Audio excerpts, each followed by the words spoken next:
que Gideão, ou seja, Jeroboão, ele é o 5º juiz de Israel. Ou seja, Deus levantou 14 juízes, sendo o 14º Samuel, o último juiz de Israel. A Bíblia diz que quando Deus levanta a Gideão, nós olhamos lá para o capítulo 6, os primeiros versículos. Deus, ele olha para a terra como olha para mim e para você aqui nesta manhã. Por que Deus está atento? Porque a Bíblia diz que os olhos do Senhor estão com seus olhos como tocha de fogo voltado para a terra, e nada passa desapercebido em vão. Se equivoca em achar e pensar que tudo vai ficar como está. Tudo será trazido à tona diante da presença de Deus.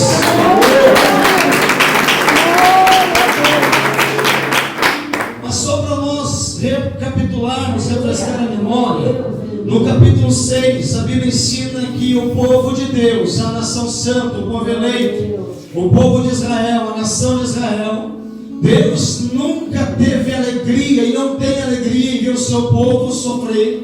Deus não se alegra que vê o seu povo eleito para herdar o bem mais precioso, padecer. Deus não fica contente em ver o ser humano sofrer. O ser humano, ele sofre por opção. O homem escolhe o sofrimento pela sua própria vontade. E como assim? Sim, Deus, ele tem a promessa tanto de bênçãos terrenas e materiais, quanto muito mais da eternidade. Só que nós, quando nós achamos que nós somos o dono do nosso narizinho, quando nós achamos que nós podemos andar segundo a nossa vontade, quando nós achamos que nós podemos fazer, pintar e bordar, nós até podemos fazer, pintar e bordar. Só que Deus, ele vai olhar para a terra e vai permitir que eu, ou que você, ou que qualquer outro ser humano seja entregue às suas próprias vontades, às suas próprias concupiscências e às suas próprias paixões, porque Deus quer mostrar para cada um quem é que está no controle e no domínio de todas as coisas.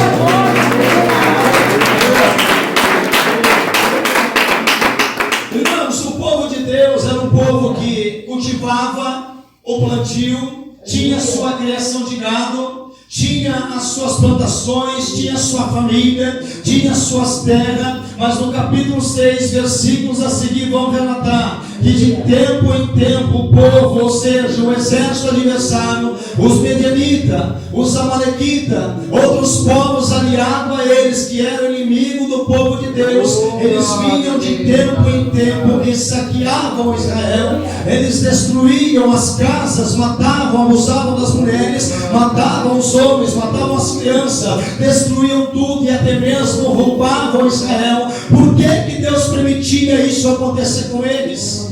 Por que Deus permitia a situação chegar à extrema? Porque eles certamente haviam esquecido, ou melhor, deixando de lado os mandamentos e a ordenança de Deus para seguir a outros deuses enganadores. E nós sabemos que quando o homem resolve seguir os seus passos, que não são os passos de Deus, quando o ser humano resolve seguir a sua vontade, quando deixa o orgulho tomar conta do coração, quando deixa a vanglória subir, quando deixa as coisas de Deus de lado para viver achando que nada vai acontecer, não se esqueça que toda reação, toda ação tem uma reação, e toda reação haverá uma consequência, e tem consequência que tem gente que até o dia de hoje está respondendo por ela.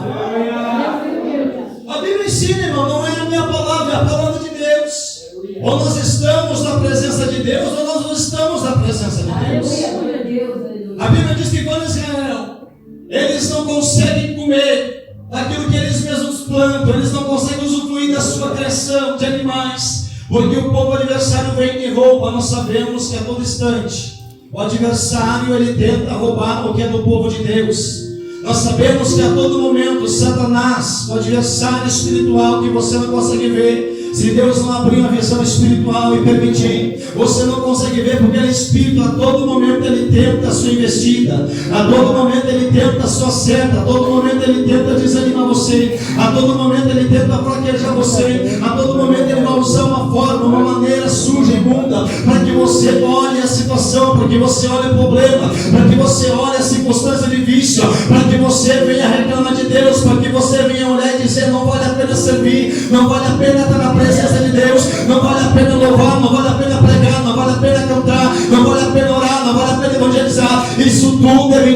diabo sobre a tua vida, sobre o teu coração.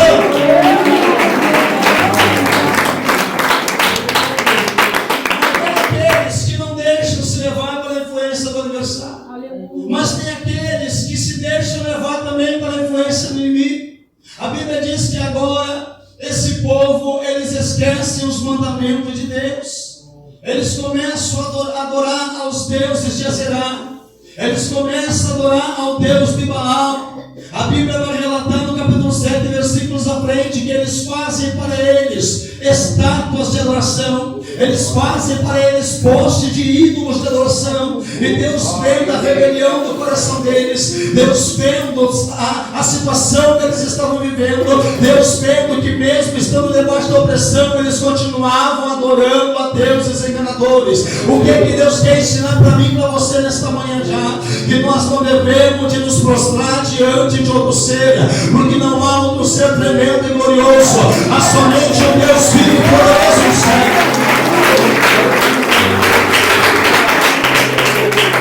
Aí o que acontece, o quê?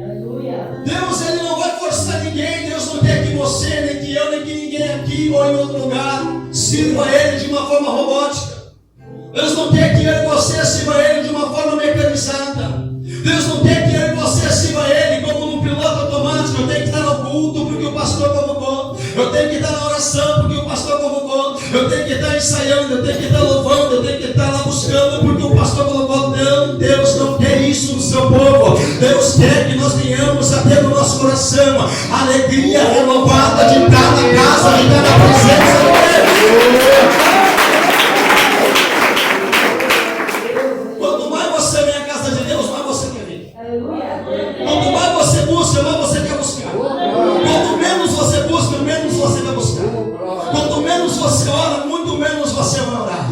Quanto menos você buscar o estudo e conhecimento aprofundado das Escrituras, menos você vai querer buscar isso. Agora, quanto mais ainda que você não tenha força, que você não consiga vencer algumas dificuldades, se você se agarrar na palavra de Deus e o teu coração verter, e o teu coração desejar ardentemente a presença do Pai, o Espírito Santo te ajuda nas suas cabeças.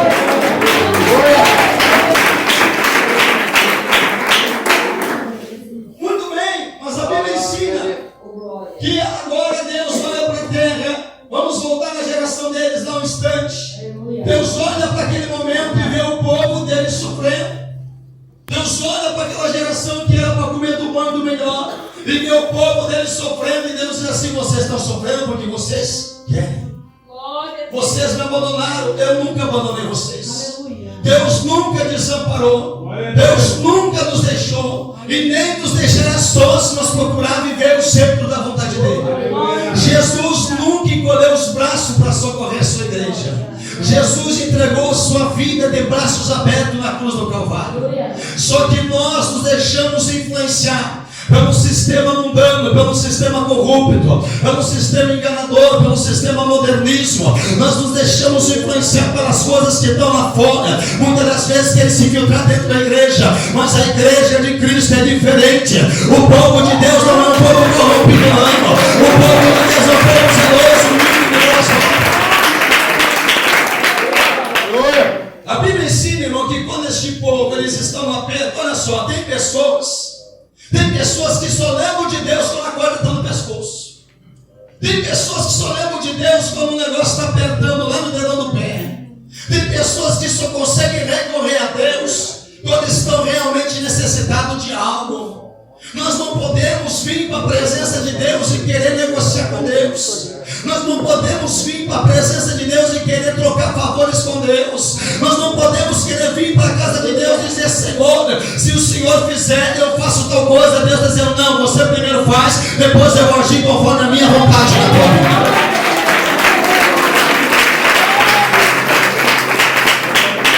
Irmão, nós temos que entender que com Deus não se negocia nada. Se Deus fizer, Ele é Deus. Se Ele não fizer, Ele continua sendo Deus. E eu e você fomos criados para servi-lo com alegria, com liberdade, em questão, em virtude, em consequência da obediência a Ele, as bênçãos de Deus nos alcançarão.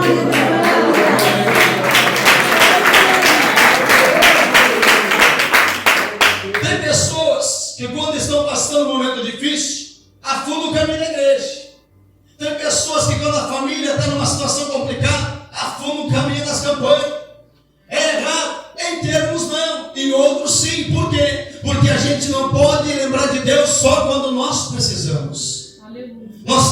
procurar estar no centro da vontade de Deus todos os dias. Nós temos que procurar agradar a Deus a todos os dias, porque pregar é fácil. Qualquer um prega, qualquer um pula, qualquer um rodopia, qualquer um fala língua estranha, qualquer um se emociona, qualquer um chora. O negócio está em eu descer daqui desse púlpito e viver o que eu estou pregando. Esse é o negócio. E Deus olhando, e Deus está esperando eles levantar o clamor. E aí eles lembram: nós estamos sofrendo, mas espera aí, há um Deus vivo no céu. Aquele Deus que nós viramos as costas. Tem gente trocando o Senhor por muito menos de meia colher de lentilha, figuramente falando. Tem gente abandonando Jesus por qualquer lutinha, por qualquer pelejinha, por qualquer batalhinha. Tem gente deixando Jesus simplesmente por um gostinho e não cumprimentou porque não recebeu o que esperava. Jesus derramou o sangue dele na cruz do Calvário, não foi por qualquer coisa. Jesus derramou o seu sangue lá, não foi para mim e para você satisfazer as nossas vontades. Vou para estar na vontade de Deus. Vou para estar diante do Senhor. Você vai entender por que Deus deu essa mensagem aqui. A Bíblia diz que esse povo hebreu, o povo hebreu aqui, escolhido por Deus, eles lembram: um Deus do céu. Senhor, Senhor meu Deus, aqui estamos. Eu posso ver pelos olhos da fé desta forma. Senhor, pecamos contra ti, e se é de coração nós recebemos perdão. Tem gente que não sabe mais o que é se humilhar. Tem gente que não sabe mais o que é estar diante de Deus. Tem muita gente que está dentro da igreja, mas está longe de Deus. Tem muita gente que está aqui, mas está fora da presença de Deus. Tem muita gente que acha que vai subir e naquele dia vai ser surpreendido. É a palavra, não é a minha vontade aqui nessa noite. A Bíblia ensina que é momento de a igreja se humilhar, que é momento da igreja se colocar, é momento da igreja colocar a sua vida diante da presença de Deus e reconhecer a obra de Deus.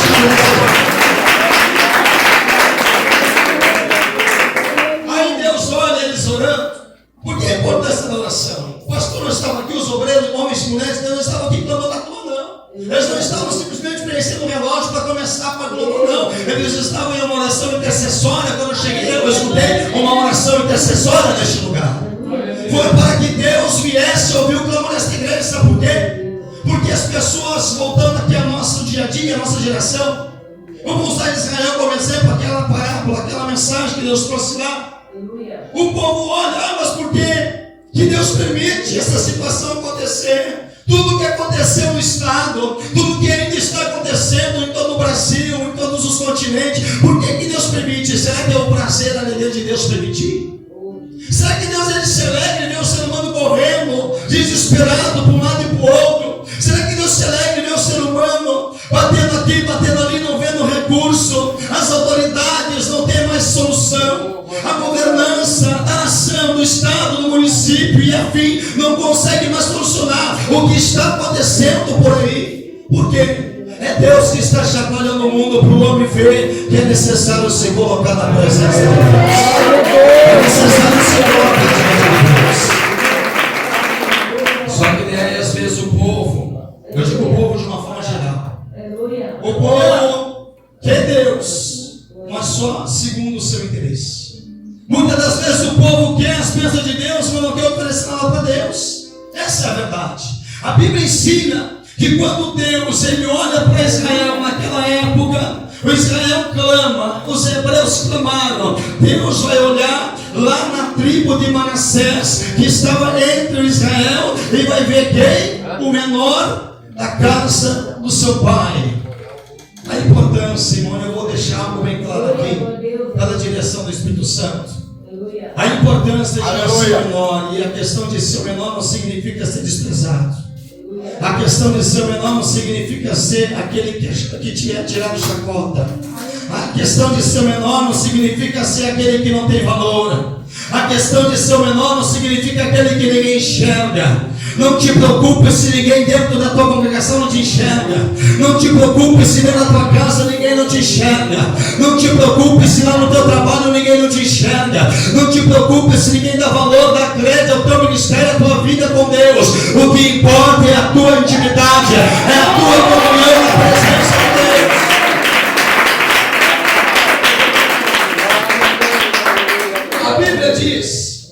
que Gideão, também conhecido como Jerubal, né? Estava em um lugar que não era o lugar correto. Ele estava malhando trigo no lagar. O natural, a normalidade do lagar era uma fenda entre duas rochas para ser feito, extraído, esmagado as uvas, para que fosse retirado o vinho mosto, que é o vinho que não ia fermentação, que é o vinho que era o vinho doce, que não é o vinho que muitos beberrões bebiam na época, até o dia de hoje continuam bebendo. Ou seja, Gideão, ele está malhando o seu trigo no lagar. O lugar de malhar trigo era na eira, um lugar de chão batido e firme para extrair, para tirar o trigo. Gideão está nesse lugar, sabe com quê? Com medo que os adversários viessem roubar o pouco que ainda havia de restado. Gideão, ele está se escondendo dos midianitas, dos amalequitas. Ele está tentando preservar alguma coisa para sobreviver. E a Bíblia ensina que o anjo de Deus, o anjo do Senhor, ele vai aonde? Se apresentar para Gideão e dizer: Gideão, varão valoroso, o Senhor é contigo. Por que Deus enviou o anjo para falar com Gideão? Deus havia selecionado entre a casa de Gideão de uma família simples, Gideão de uma família muito humilde. Deus olhou para Gideão, viu graça em Gideão e disse: é você que eu vou levantar para libertar, para livrar o meu povo que está debaixo da escravidão. Será que tem Gideão aqui nesta madrugada? Será que tem gideonitas aqui nesta madrugada? Se tem Gideões aqui, dá um glória a Deus e bate palma para Jesus. Gideão está ali. Quem sabe Gideão no primeiro momento fica apavorado, porque a responsabilidade vem sobre o ombro dele. A responsabilidade, irmão, muitas das vezes tem vindo sobre os nossos ombros, e às vezes nós queremos fugir. Às vezes não queremos estar naquilo que Deus quer que nós estejamos. As pessoas, muitas das vezes o ser humano, de uma forma como um todo, está negligenciando a vontade de Deus, está negligenciando aquilo que é do Senhor. Muitas das vezes Deus tem escolhido eu, tem escolhido você, tem escolhido pastores, obreiros, diáconos, presbíteros, músicos, jovens, anciões, para que nós venhamos a nos posicionar como Ele realmente quer. E às vezes nós não queremos estar da forma que Deus quer diante do Senhor. Gideão começa o seu questionamento: Senhor, se o Senhor é comigo, por que veio esta luta? Por que veio esta peleja? Sabe por que veio? Sobre Gideão e sobre a sua família e sobre aquele povo todo, porque eles haviam levantado altares de Baal e de Aserá. O único Deus que merece adoração é o único Deus que nós conhecemos pelo nome de Deus. O único Deus digno de honra, de louvor, de todo mérito é o Senhor Deus de Israel. Estrelismo aqui não funciona, paganismo aqui não funciona. Quem merece honra e glória é Deus. Eu vou entregar porque Deus está ordenando. Tem gente que quer tomar a glória de Jesus. Tem gente que quer ser glorificado, esquece que Jesus levantou, esquece que Ele é a unção, esquece que de onde veio os dons, e quer ser glorificado, quer ser exaltado. Mas a Bíblia ensina: humilhai-vos debaixo da potente mão do Senhor, e ao seu tempo vos exaltará.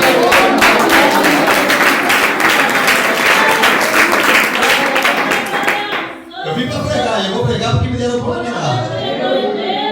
Não está funcionando mais, irmão. Homens, mulheres podem estar engolindo, mas Deus não está engolindo mais. Deus está vomitando pessoas que acham que são alguma coisa.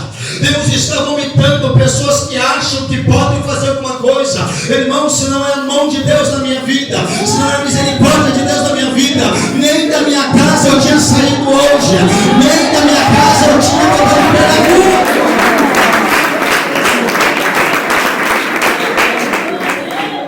Não é assim? Nós andamos, né? Assim, com colarinho, Nós fizemos pose, nós queremos falar bonito, nós queremos ser o tal, nós queremos agir de forma tal, nós queremos que todo mundo nos aplauda, nós queremos que todo mundo nos honre, quando na verdade nós não queremos honrar a quem realmente merece. Nós não queremos honrar a quem realmente é digno. Por que Deus diz seja o menor? O menor não significa que você vai andar pisoteado, não. O menor não significa que você vai andar debaixo do tapete, não. Não te preocupa com isso, não. Te preocupa em servir a Deus com fidelidade. Te preocupa em servir a Deus com reverência. Te preocupa em estar na vontade de Deus. Te preocupa em ocupar a maior posição dentro da casa de Deus. Sabe como é? Uma vez fizeram essa pergunta para mim lá na cidade de Santos Gonzaga, lá na sede de sucursal: irmão, qual é a tua posição eclesiástica? Qual é o teu grau? Qual é isso? Qual é aquilo? Eu sou isso, eu sou aquilo, eu sou aquilo. Outra pessoa falou, eu disse: meu irmão, não leva mal, mas a maior posição que eu posso ocupar dentro da casa de Deus é no pé do altar, derramando as minhas lágrimas e me humilhando diante da presença do Pai.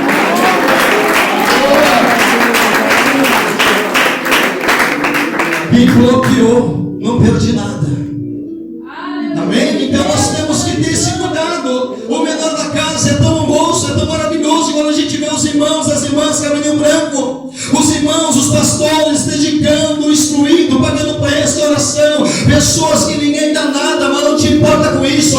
Quem está te valorizando é Deus. Quem tem algo para a tua vida é Deus. Quem vai desenvolver a tua Senhor é Deus. Eu só canto se tiver microfone bom. Eu só prego se tiver isso, aquilo outro. Não é assim, irmãos. É o que está acontecendo. Todo mundo quer fazer, todo mundo quer acontecer, mas quando Deus diz assim: ele vem para a madrugada, ele vem para o santuário de oração, ele vem para o jejum, ele vem aqui ajudar o teu irmão, vem aqui ajudar a tua irmã. Não, Senhor, eu já sou isso, eu já sou aquilo, eu vou deixar para quem está chegando agora. Eu não sei se é a mensagem que você vai ouvir, mas é a mensagem que Deus vai pregar nessa madrugada.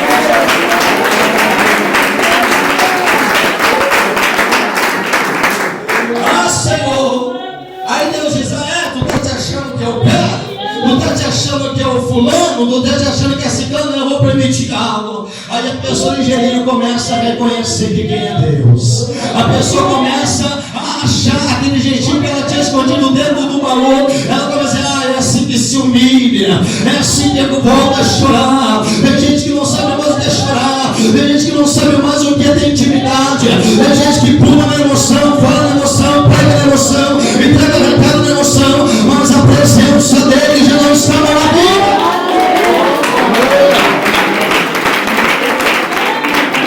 Gideão, eu sou contigo, Gideão. Irmão, Deus é com você nesta madrugada, se o teu coração está aberto para receber. Não te preocupe com o segundo, com o terceiro, com o quarto, com o décimo, não. Te preocupe em honrar e a servir ao Rei dos Reis, é o Senhor do Senhor, é dele que vem a tua vitória para nós.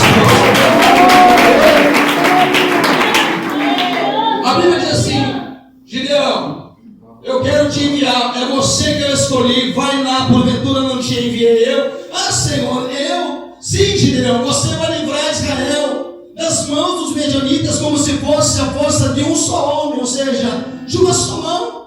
Pode ir, pode confiar, porque eu vou ser contigo. Se eu falei, está falado em ponto final. Se Deus mandou você ir, irmão, por que você está temendo a oposição?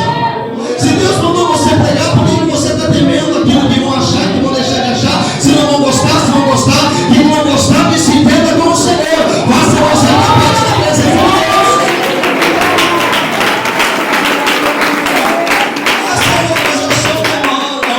Está procurando nesta madrugada, é o menor que Deus está levantando nesta madrugada. Não é o bababã, não é o achador, não é o fulano, não é o menorzinho que derrama lágrima e busca a simplicidade e humildade da presença de Deus.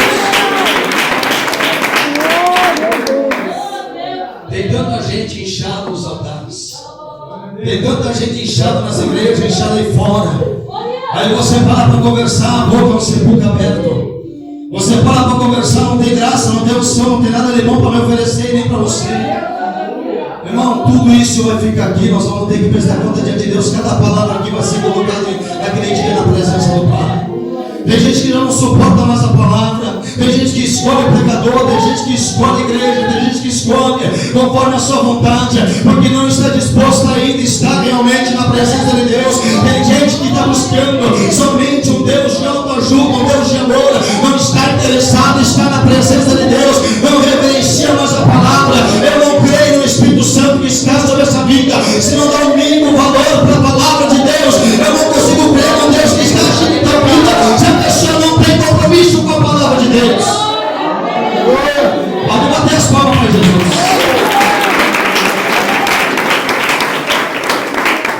Diz que Deus assim: Gideão, eu escolhi você, e você vai livrar meu povo. E tem mais, Gideão, para você saber que sou eu vou te dar uma estratégia aqui, uma estratégia de guerra, para que você não venha perecer na guerra. Gideão, você vai pegar agora e você vai lá e vai recrutar soldados. Você vai levantar homens valentes, corajosos. Quem é corajoso, diga glória a Deus. Quem é valente, diga graças a Deus. Deus diz assim: Gideão, levanta para você um exército. E quando você levantar um exército, te apresenta para mim. Quem está listado no exército de Jesus? Todos estão listados no exército de Jesus. Você levantou a tua mão de livre e espontânea vontade. Lá há muitos anos atrás, ou quem sabe recentemente, e tu confessou Jesus como teu Senhor e Salvador. Automaticamente tu se alistou na presença de Deus, e Deus já encontrou você. Eu recebo você com amor e carinho para você fazer a obra de Deus. Gideão, levanta aí homens valentes. Gideão se esforçou daqui, se esforçou de lá. Hoje em dia, irmãos, é tão difícil de encontrar pessoas valentes. É tão difícil de encontrar pessoas determinadas, pessoas que realmente querem estar na linha de frente, que querem estar vencendo a canseira, que querem estar orando, que querem estar com o pastor, com o obreiro, nas irmãs, no santuário de oração. É tão difícil de encontrar povo que realmente quer morar na glória. Ah, eu quero morar na glória. Não, se nós quiséssemos morar na glória, nós tínhamos prazer, alegria de estar na casa da presença de Deus.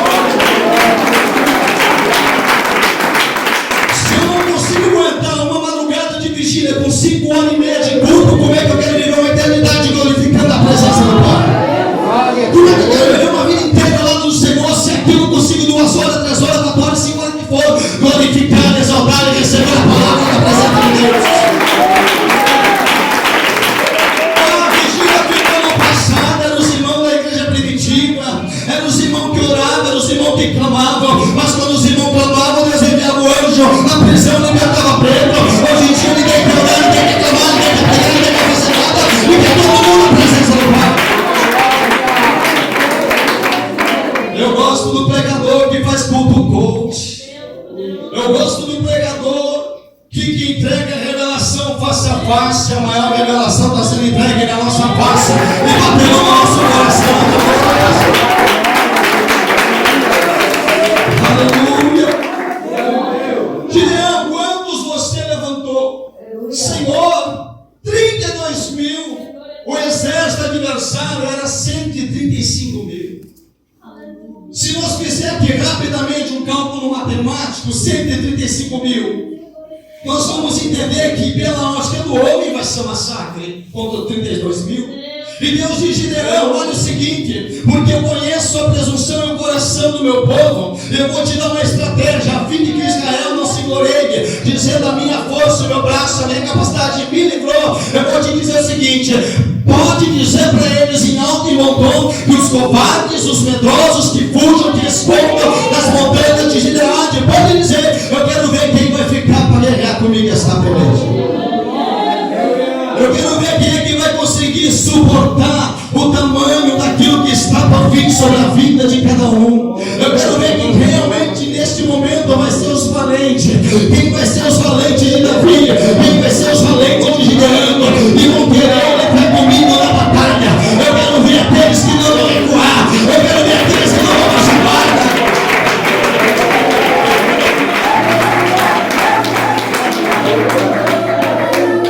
Gideão, irmãos, eu vou ver pelos olhos da fé. Gideão, de repente, ele olha e fica espantado. E Gideão pega e diz assim aos covardes. Gideão está obedecendo a voz do Pai. O segredo da vitória não é pular, não é rodopiar, não é pregar bonito, não é conhecer Bíblia. O segredo da vitória é obedecer. O segredo da vitória é obedecer a palavra de Deus. Gideão diz assim: olha, os covardes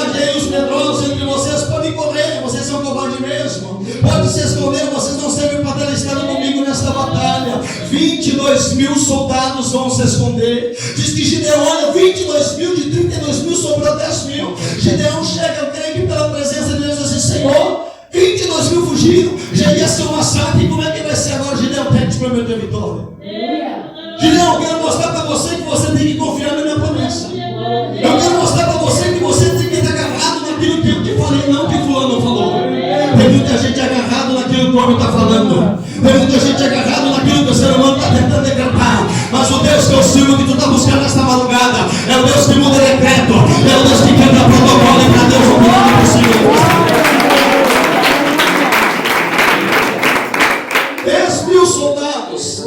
10.000, Gideão, Hoje, Gideão, mas eu vou te dizer um negócio. Ainda é muito o povo que está contigo. O que tem de gente não fugindo da batalha? O que tem de gente que não quer pregar com medo da luta? O que tem de gente que não quer evangelizar com medo